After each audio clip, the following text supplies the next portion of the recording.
study about the immunity. Now, what is immunity?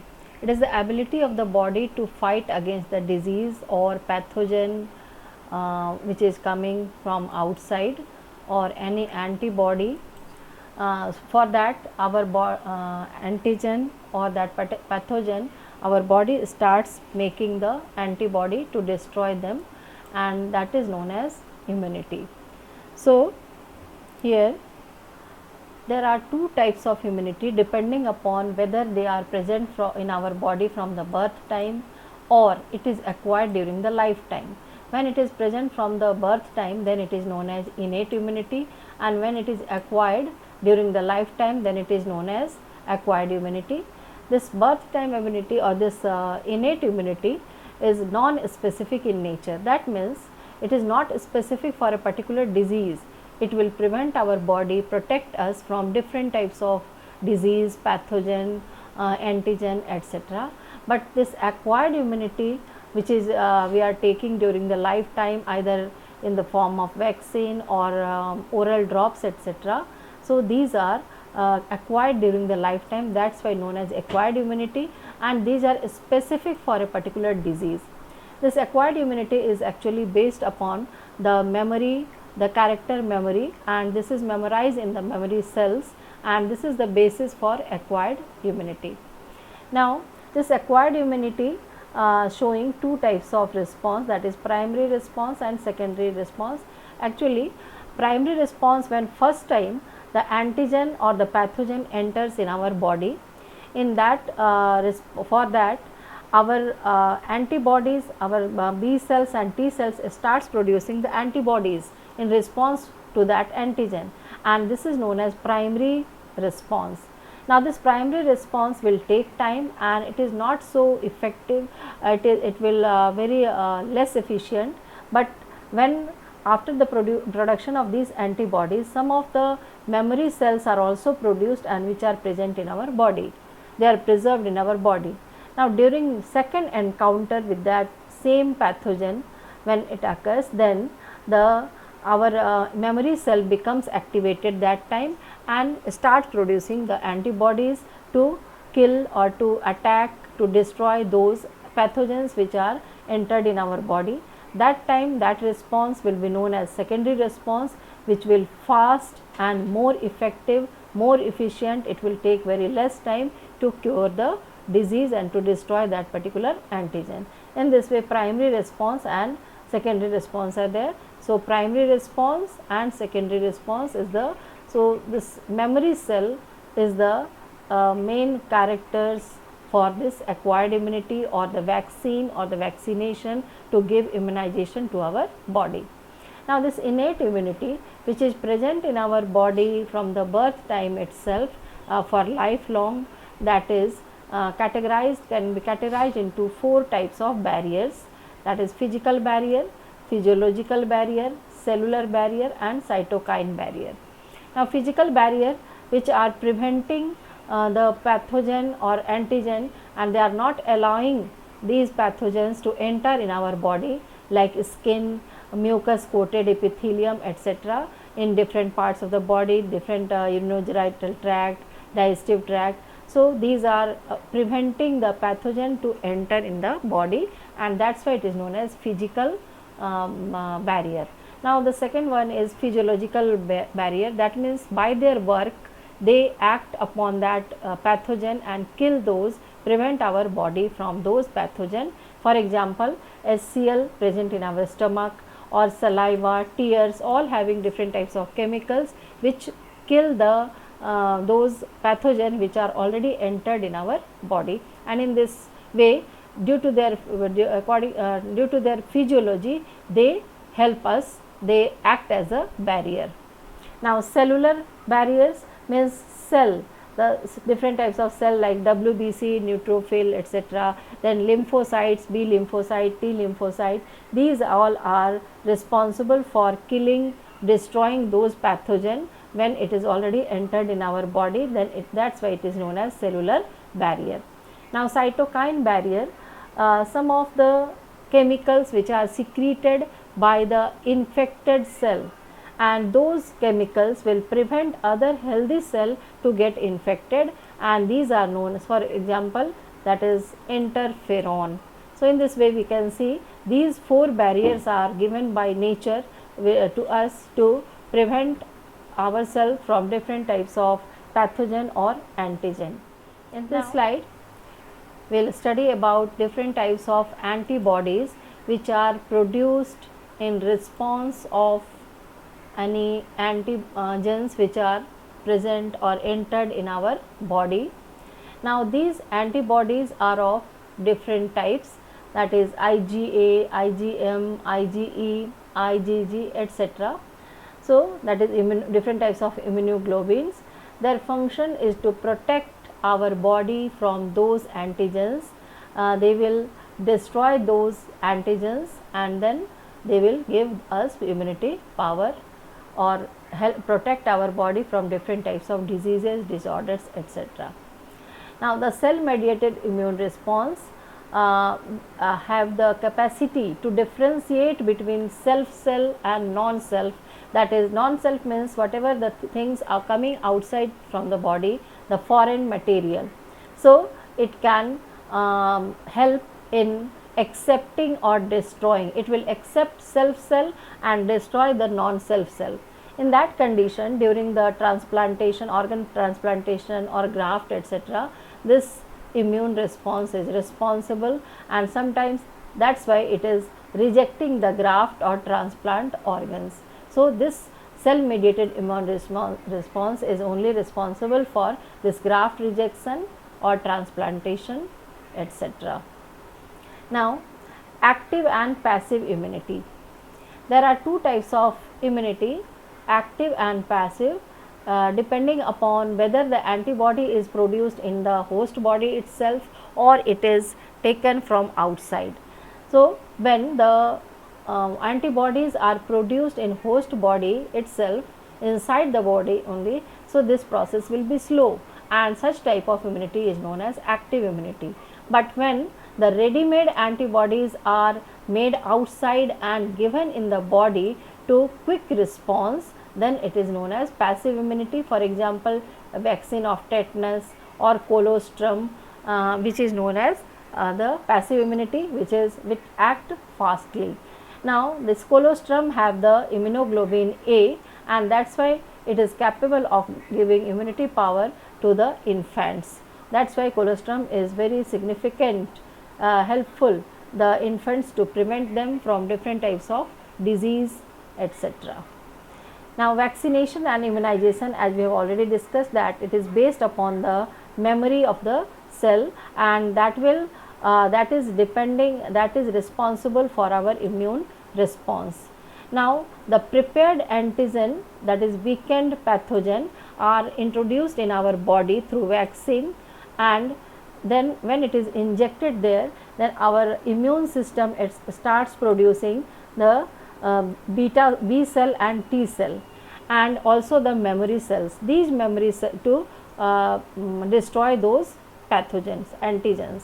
Now, these memory cells are already present or preserved in our body, and when the second attack or the second encounter will occurs of that particular pathogen in our body, then that time it will show the secondary response, and this is the basis for the vaccination or the immunization process. For example, ready-made vaccination are available for different types of disease like typhoid, polio, BCG, etc.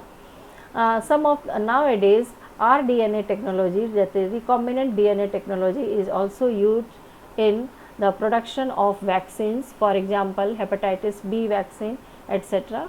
And in this way the immunization process give us immunity power from preventing us from different types of diseases. In this slide we can see the structure of antibody. This antibody is consisting of these 4 regions, that is chains, 2 heavy chain and 2 light chain. This portion is known as the antigen binding site.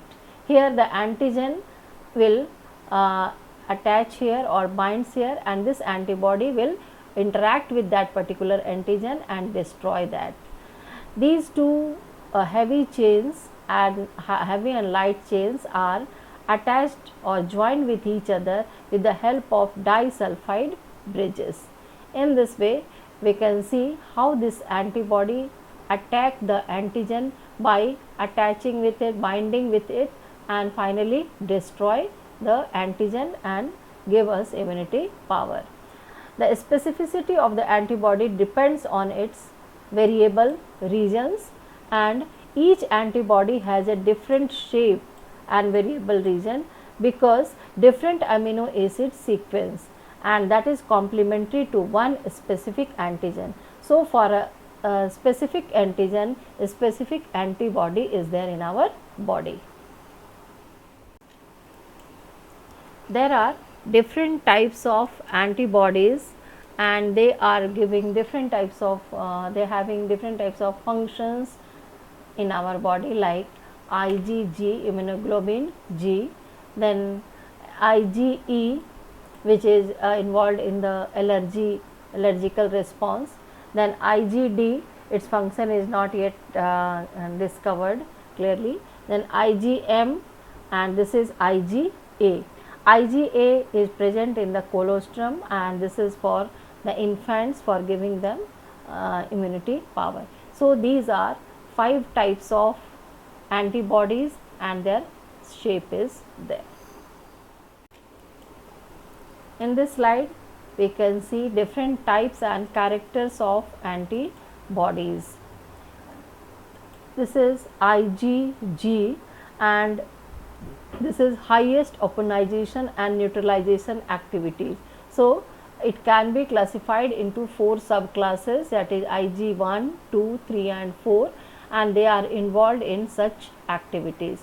Now, IgM, the structure of IgM is like this, and they produce a first upon antigen invasion and increases transiently. Now, that means when the antigen will attack the first antibody which is produced in response of that is known as IgM. Now, IgA, this IgA structure is like that, it is expressed in mucosal tissues and forms dimers after secretion. Then IgD, the function is not known. Then IgE, involved in allergical reactions. So, this IgE helps in preventing us from different types of allergy, and the distribution of these antibodies we can see in the figure where it is present, IgG, IgG, then here IgA, and then here, that means in the mouth, then this esophagus, digestive system, IgA is there, and IgG, IgM, IgE and IgD in different parts of the body, that is neuron.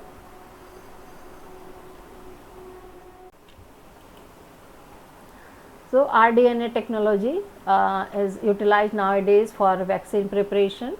And then allergy. What is allergy? Allergy is actually the X-aggregated response of our immunity system towards any antigen or substances which we are exposed to. And for that, IgE, one of the immunoglobulin which is responsible for that allergical process to control them, and when this IgE is becomes less or weakened, then the allergy will be more. Now, due to the release of some chemicals from malt cell, that is for these chemicals are histamine, serotonin, etc., the allergical reactions occurs, allergy arises. Now, those agents which are responsible for allergy like dust, pollen, etc., are known as allergens. When the allergens attacks us and the allergy comes, that is the symptoms arising like sneezing, watery eyes, rashes on the skin, difficulty in breathing. So, these are some common symptoms which occurs during the allergical reactions, and some of the drugs which are utilized in this process like antihistamine, adrenaline, steroids, etc., to prevent us from different allergical reactions.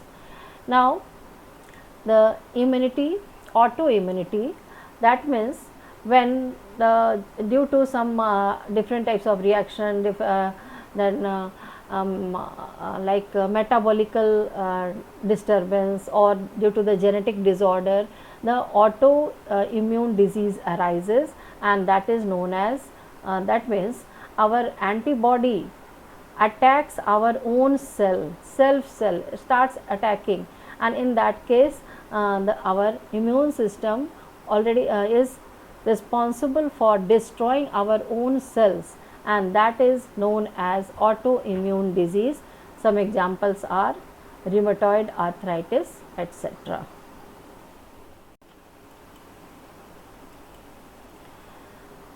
Lymphoid organs. There are two types of lymphoid organs in our body, primary and secondary, and which are responsible for our immunity power or immune response.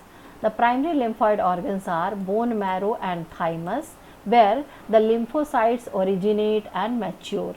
That part of the body is known as primary lymphoid organs. And bone marrow is there where all the lymphocytes originated, and some of the lymphocytes in the bone marrow itself starts maturing, but some are transferred to the thymus, and where they mature. So, that lymphocytes are known as T lymphocyte, which mature in thymus, and which mature only in bone marrow are known as B lymphocyte. Now, secondary lymphoid organs are those where these lymphocytes interact with the antigens, and that they provide the site where the interaction occurs between the lymphocyte and the antigen, and these are spleen, lymph nodes, tonsil, Peyer's patches in the small intestine, appendix, then malt.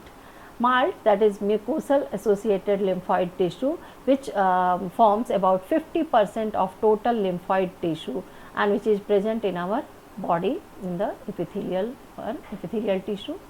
Now, spleen is also known as the reservoir of erythrocytes, where the RBC dies, then this destroyed. Then this lymph nodes present at regular interval in the lymph vessels, where the antigen or the microbes get trapped and get destroyed by the help of lymphocytes. Tonsil, here also it gives the site for interaction of the lymphocyte and antigen. The Peyer patches in the small intestine, appendix, all helps in by giving the site for interaction of lymphocyte and antigens. In this way, they provide immunity power to our body.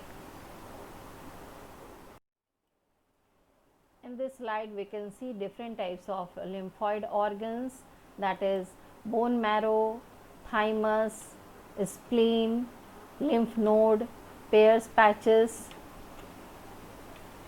This is bone marrow, that means inside the bone. This is spleen. Then, so these are some lymphoid organs.